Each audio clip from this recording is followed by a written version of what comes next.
ఉందని తెలుసంట్రా? దాని గురించి కాస్త పట్టించుకోరా. చెల్లి మీద బాధ్యత నాకు మాత్రం లేదనుకుంటున్నావా నాన్న? బాధ్యత కానీ ఉంటే ఈ పాటికి ఏదో ఒక చిన్న ఉద్యోగం చేసుకుంటూ 4 రూపాయలు కూడబట్టుకుని ఈ చెల్లికి ఎవరిలో ఒకరు ఇచ్చి కట్టిపెట్టి ఎప్పుడో పెళ్లి చేసేవాడివిరా నువ్వు.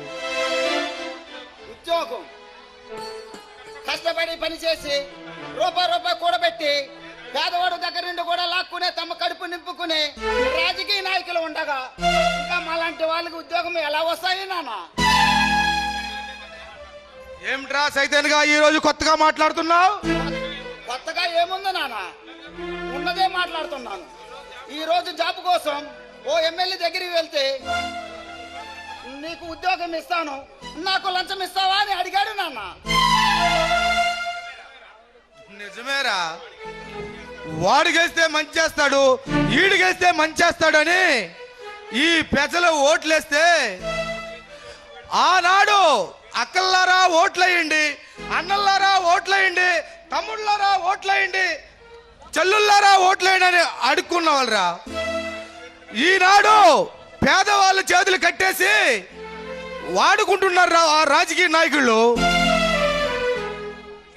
అందుకే నాన్న అలాంటి మోసమే రాజకీయ నాయకుల్ని ఓటు కోసం వచ్చినప్పుడు నిలదీసి అడిగే చైతన్యం ఈ ప్రజల్లో రావాలి. అలా జరగాలి అంటే ఈ ప్రజల నుండి చైతన్య లాంటి మనిషి ఒక్కడ ముందుకు రావాలిరా. అందుకే నాన్న ఆ నాయకత్వం నేను వివరించిపోతున్నాను నాన్న. చైతన్య, ఏమిట్రా నువ్వు అంటున్నది? ఏదో ఒక చిన్న ఉద్యోగం చేసుకుని బతకరా అంటే ఇవన్నీ ఎందుకురా నీకు పెద్ద పెద్ద వాళ్ళతోటి? ఉద్యోగం నా ఒక్క కడుపే నింపుతుంది నాన్న. అదే ఈ ప్రజల్లో మార్పు వస్తే కొన్ని లక్షల ప్రజలు హాయిగా ఉంటారు నాన్న.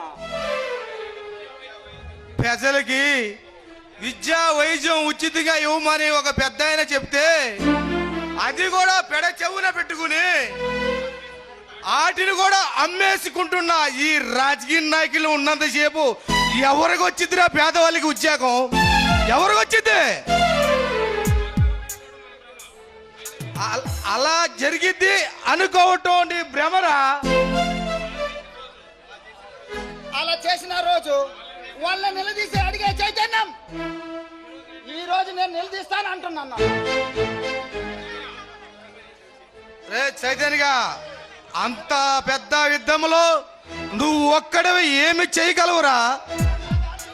ఇది నీకు సాధ్యం కాని పనిరా. ఇది ఈ రోజు నేను ఒక్కనే కావచ్చు నాన్న, రేపు ఈ ఒక్కడి అంట ఈ 7,000 మంది కదిలి వస్తారు నాన్న. మీరన్నట్లు ఈ యుద్ధంలో నేను గెలుస్తానో లేదో నాకు తెలియదు కానీ ఖచ్చితంగా మాత్రం ఓడిపోను నాన్న. ఒరే చైతన్య, ఇవన్నీ నీకెందుకురా? ప్రతివాడు ఇలా అనుకుంటాను కనుకే ఈ ప్రజలు ఇంకా అక్కడ ఉండిపోయారు నాన్న.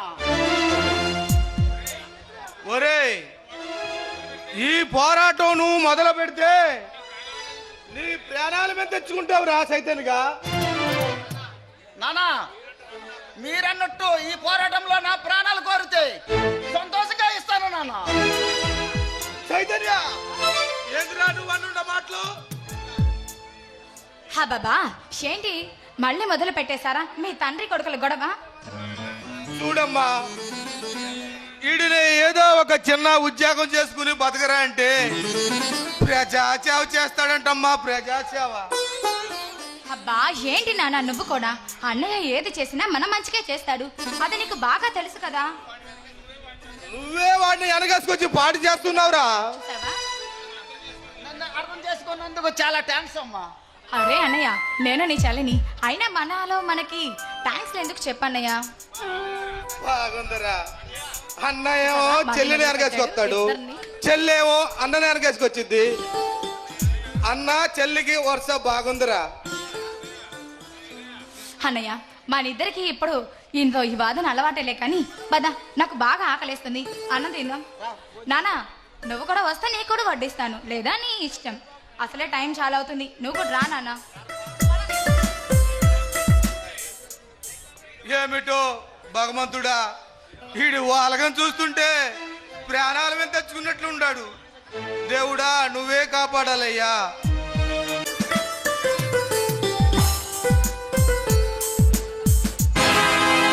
మౌనిక నువ్వా